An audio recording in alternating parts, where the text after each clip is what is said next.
Hello everyone, welcome or welcome back. This week I did my grocery shopping at Walmart and Aldi with the goal of spending $30 or less on dinner for 5 nights. With the help of using some of my pantry staples that I have in my house already, I was able to accomplish that a little bit under $30. So I'll go ahead and show you what I picked up, how much I spent, and then we can get into what I made this week.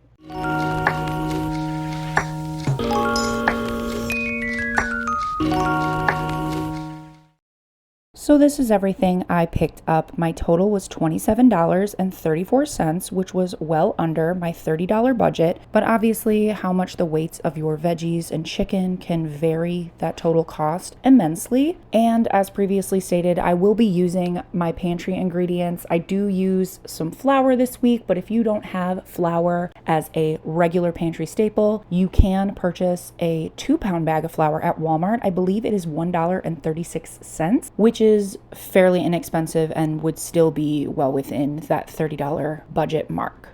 The first dinner I'm going to make is meatball subs. I just got some chips. These were on sale at Aldi for $1.56, so I'm going to use these as a side. And I was going to wait until later in the week to make these so I wasn't having chicken the next 4 nights, but these need to get used. So the first thing I'm going to do is get my meatballs going. So I'm going to get this ground turkey in a bowl, add some of these Italian seasoned breadcrumbs, some minced garlic, salt and pepper, some onion powder, and a little cumin.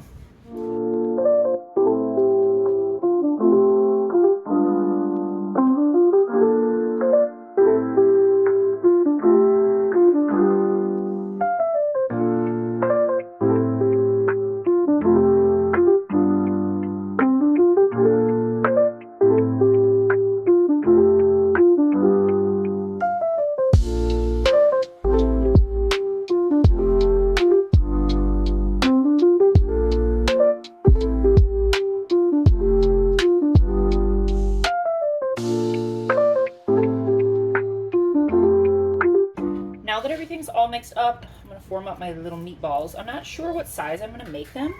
Usually I would just make them kind of normal meatball sub size, like at Subway for reference or something like that. But these rolls are kind of small, so I'm not really sure, but I think like that looks good.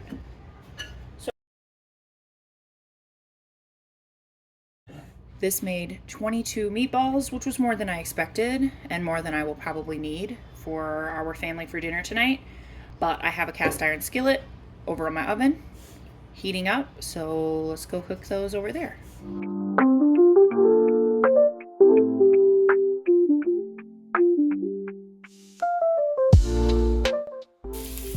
I'm just gonna brown these for a couple minutes on each side, kind of rotating them as they cook, and then I'm gonna finish them off in the oven.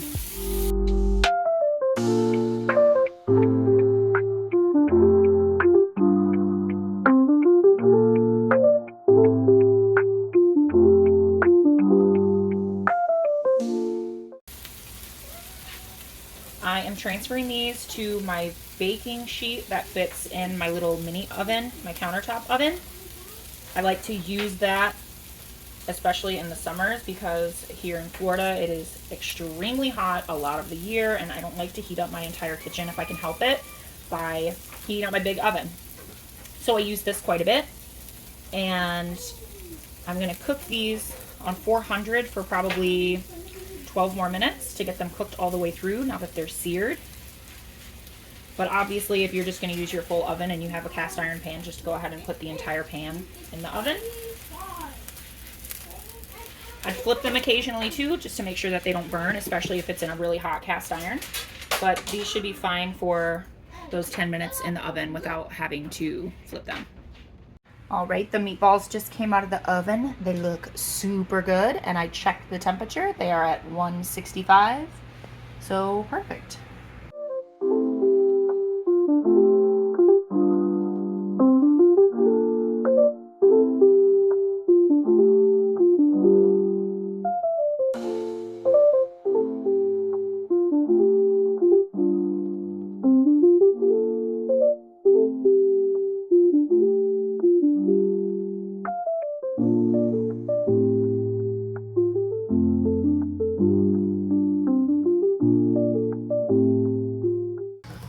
going to put these on my air fryer basket and just broil the tops of them because the meatballs are already warm and the sauce isn't going to take much to heat up. So really, I just want to get everything kind of blended well and heated through. My daughter told me she doesn't want she doesn't like red sauce.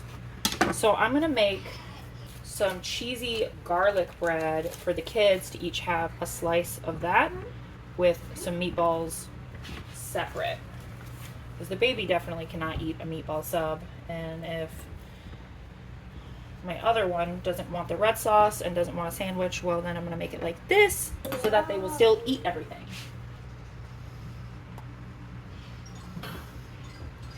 I get comments a lot about, my family never made kid-friendly meals or whatever, and that's fine, I guess, but if my kids will eat the components of the meals that I make and it's not really anything extra for me to just make something that's more acquired to their taste, then that's what I do.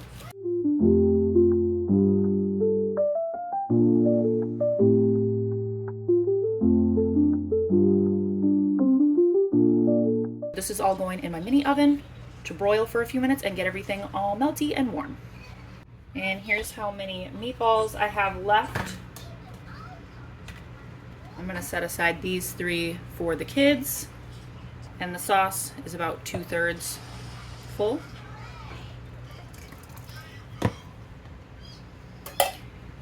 These are the sandwiches and the garlic bread when I pulled them out of the oven.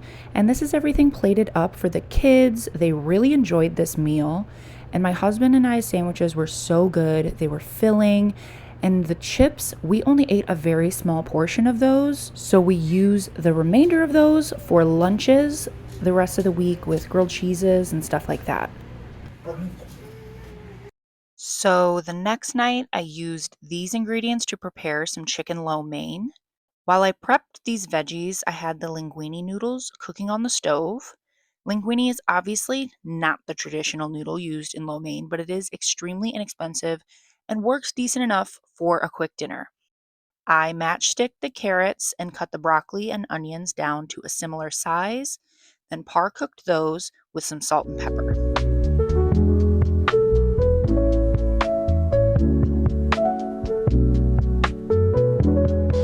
Next, I sliced up about half of this chicken breast super thin, similar to how you'd get it in a takeout order.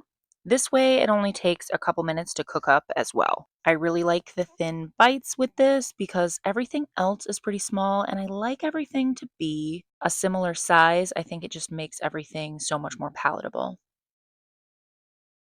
After the veggies were cooked but still had some crunch, I set those aside and added my sliced chicken to the same pan and let that cook for a few minutes before transferring that to the pot with the drained noodles and veggies.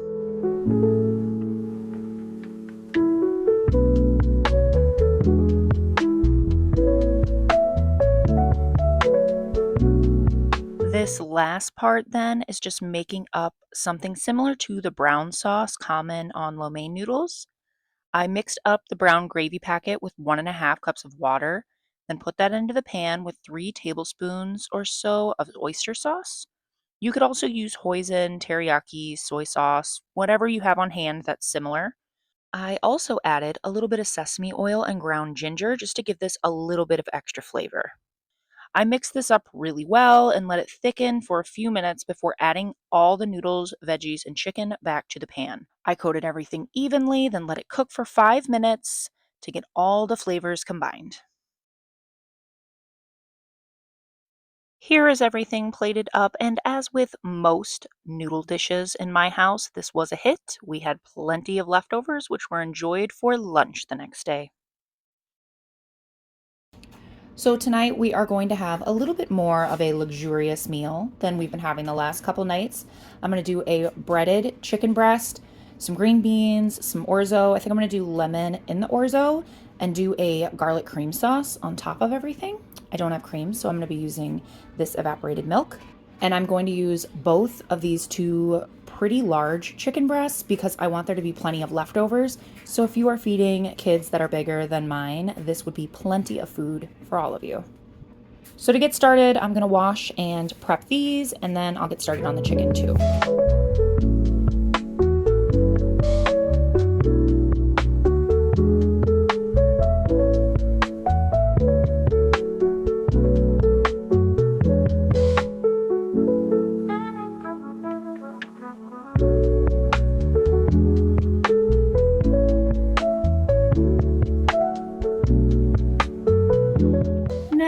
we are going to be letting out some aggression. So I'm putting some of these breadcrumbs in the bowl, and then one piece of chicken at a time, I am laying into this piece of parchment paper, folding it over, and giving it a good bash.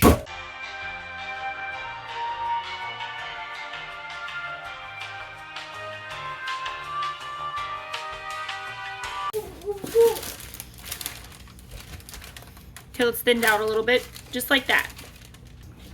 I'm just gonna season it with a little bit of this complete seasoning and some garlic and pepper seasoning.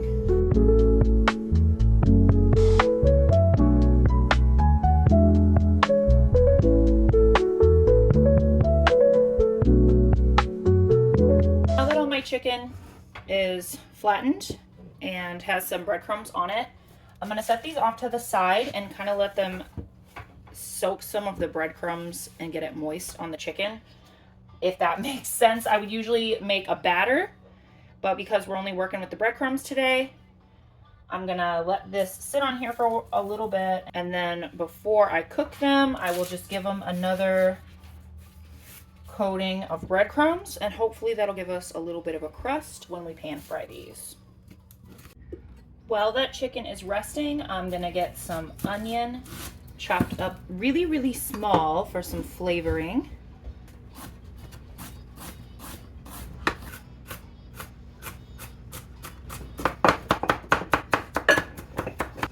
That looks good.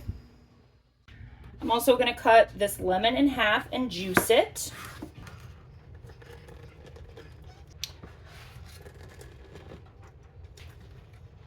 Got a couple tablespoons in there. And we're gonna save these to use the zest in our cream sauce. My hot skillet over here has a couple tablespoons of oil. So I'm gonna pour the orzo in, except for this little bit that I have set aside for a different recipe. This is gonna go in, as well as the onion. And I'm gonna toast this for a few minutes until the onion has started to soften a little bit, and then we'll add some garlic. But I don't want the garlic to burn, so I'm not gonna add that in here yet. Now that this has been cooking for a couple minutes and I can smell the onions, I'm gonna add a couple tablespoons of my minced garlic. Stir it to combine everything together. Here I have 4 cups of water with a couple teaspoons of chicken bouillon powder. I'm not going to add all 4 cups to this. I'm gonna add about 3 cups, maybe 3.5 cups to get it started. And then I'll just have some extra broth if I need it to finish cooking. But because I didn't use the entire pound of the pasta, I'm not gonna need all 4 cups.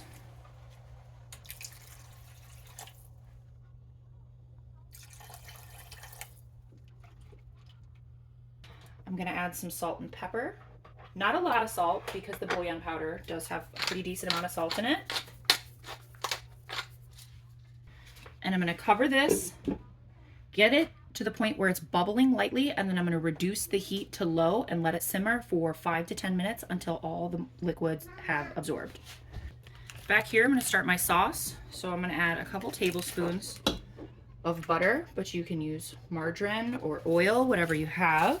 I'm gonna let this melt, and we're gonna make a roux to start a bechamel, which is just a plain white sauce. To our melted butter, we're gonna add a couple tablespoons of flour. Blend that in really good. Mine's a little thick, so I am gonna add some oil just to coat everything evenly so that the flour cooks evenly.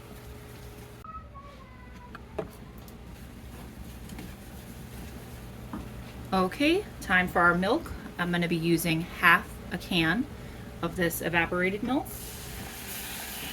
Oops. That's about half the can. To this, I'm going to add some garlic, some of these parsley flakes. You You'll have to excuse my dog barking in the background. I think my husband's home from work. Some salt, pepper, and then I'm going to zest some of this lemon. I don't have a microplane, so I just use this little small grater. And then the lemon kind of comes off on the back, and when you've got enough of it, you just scrape it off the back. Doing it this way, you are going to get a little bit of juice from the lemon, but I don't like to use juice. I don't like to use lemon juice in cream sauce because I don't have very good luck with it, and a lot of times it will split. So I prefer to use lemon zest. That sauce is really thick. I'm gonna add some water to that, and we are gonna cook it for a little while on low so everything blends together. Actually, I'll add a little of this chicken broth instead of water. Now that this orzo is mostly cooked, I'm gonna add a couple tablespoons of butter to this, and that lemon juice. Stir it up really well. There's still a little bit of moisture in this, so I think I got the right amount of liquid in there. And this butter and lemon juice is just gonna make it nice and creamy. So I'm gonna take this off the heat, leave the lid on it, and set it aside while I get the chicken going, so this finishes cooking while I get everything else done. All right, we've got a full stovetop going now. I'm gonna pour some oil in this pan. This is what I'm gonna cook the chicken in. And over here, I'm gonna do the green beans and then the orzo and the bechamel. Well, it's not a bechamel anymore, but I'm just gonna put them in here, steam them up with some salt, and then when they're cooked, I'll add a little butter and garlic to them. You might have noticed that a lot of my recipes for dinner are very simple and they don't have a lot of components, and a lot of times that's just because I don't like all these dishes. I mean, this is what my counter looks like right now. I don't want to clean this up. I mean, I'll do it for a good dinner every once in a while, but the most part, this is why I make stir fry. Okay, I've got some water in here. I'm just gonna salt this, and I think my oil is ready for my chicken. Give it a little test. Oh yeah, that's ready. I put the extra breadcrumbs on these a few minutes ago, so it's just been sitting on there. Holy shoot, burned my face. Shaking off the excess, and I'm gonna cook 2 of these at a time. Okay, it's been about 3 minutes. I'm gonna flip this over and let that cook for the same time on this side. And as these finish cooking, I am putting them on a grated baking sheet so all the oil drains off of them. You can put it on a paper towel if you want, but I want the bottoms to stay as crispy as possible, so that's why I'm doing this. And a little trick that isn't absolutely necessary, but when I'm cooking with breadcrumbs, light frying like this, I mean, obviously do this at your own risk, but I am trying to get out some of these breadcrumbs so that these don't burn and ruin my next batch of chicken.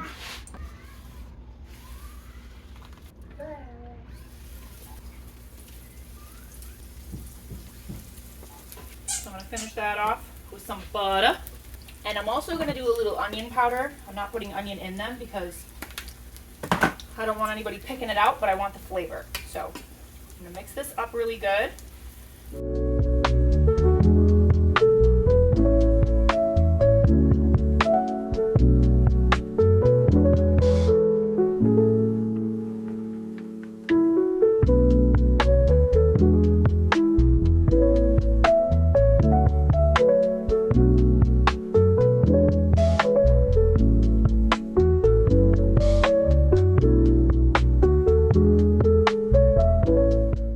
This dinner was delicious. We had plenty of leftovers, which the kids just ate as is. But I made these awesome sandwiches for my husband and I, which were a nice lunch to use up some of these leftovers. To get dinner prepped for tonight and tomorrow, I'm going to cook the rest of this chicken breast. I'm going to cut off the yucky bits. And then I will cut this piece in half so it's closer to this piece and put it in my Instant Pot on high for 8 minutes. And that should be plenty of time to cook the smaller pieces of chicken. For dinner tonight, I'm going to make some pizzas with a really simple dough. I would normally use yeast, but not everyone has yeast, so just a normal raising agent and flour. I buy flour in bulk, and I feel like a lot of people do have a couple cups of flour and can make a quick pizza crust if they need to. Otherwise, you can buy the packs of pizza crust at Walmart. I believe there's 72 cents a piece to sub out purchasing flour if you don't like to make your own pizza dough. I'm making a lot of dough because I'm going to try and make 2 big pizzas so I have enough for leftovers. So this is 5 cups of flour, and I'm adding 2 tablespoons of baking powder. If you don't have baking powder and you're subbing baking soda, do not put 2 tablespoons of baking soda. It will taste horrible. 2 teaspoons of salt. Give that a little mix. I'm going to start with 1 cup of flour, probably 1 cup of water, 1.5 cups. I'll probably need closer to 2, but I don't want to add too much to start. And about 4 tablespoons of oil. Stir this up a little bit till it starts forming into a dough.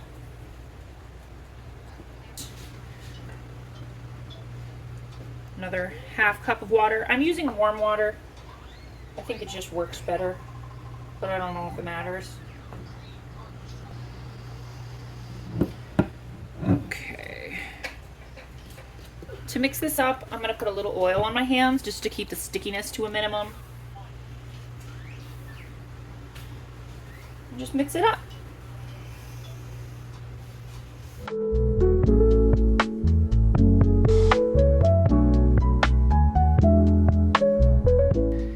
Mixing it up, I needed only like a 1/2 teaspoon more water, and now it's coming together really nice.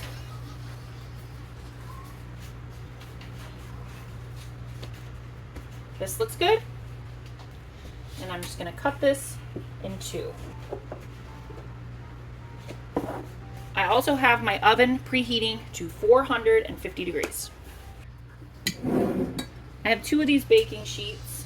I'm going to oil them up really good. You could also line them if you want to. I don't have a pizza stone. Sometimes I just make my pizzas in cast iron skillets, but I wanted really big ones today, so I'm going to try and spread each half of this dough out onto 2 full-size baking sheets.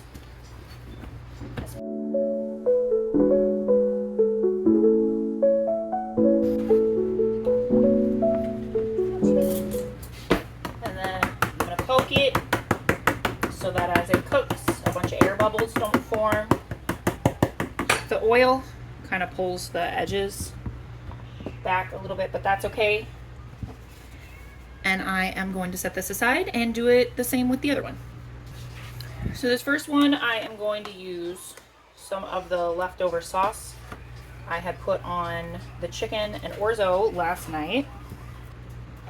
Surprisingly, this was not my original plan. I was thinking I would make barbecue chicken pizzas, but then I had so much of this left. I thought, why not use it up for something? And so I came up with this idea. And I'm just going to put some of the shredded chicken that I cooked in the Instant Pot.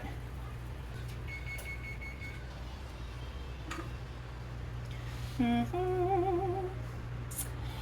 then about half of the rest of this cheese.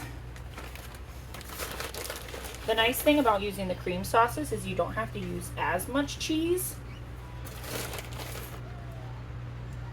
So I might have some left over, I don't know.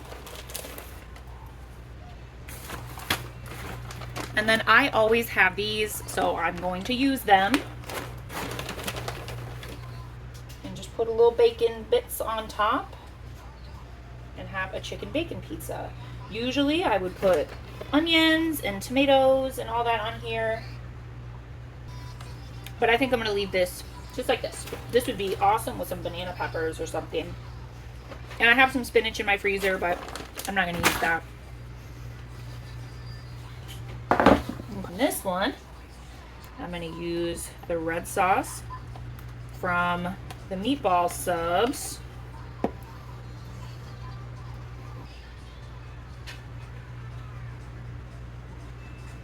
And then I've got these meatballs. So I'm going to slice up these meatballs.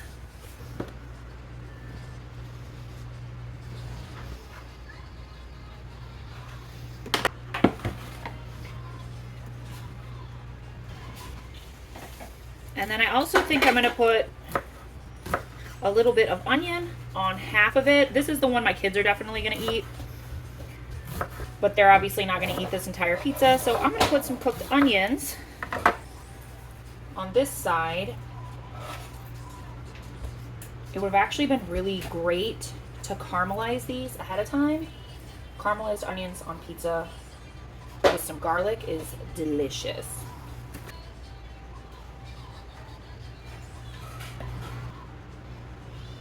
Pizza is a great way to use up ingredients that you have in your house or vegetables that are going to be going bad.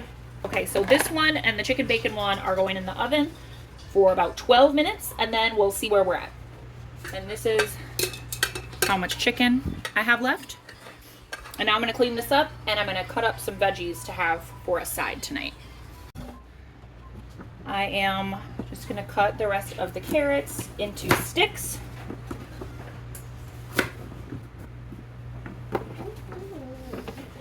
And then I'm just going to cut the broccoli into little crowns. Broccoli trees, if you will.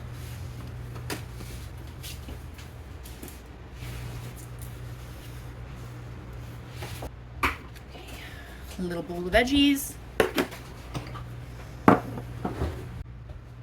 Ranch dressing.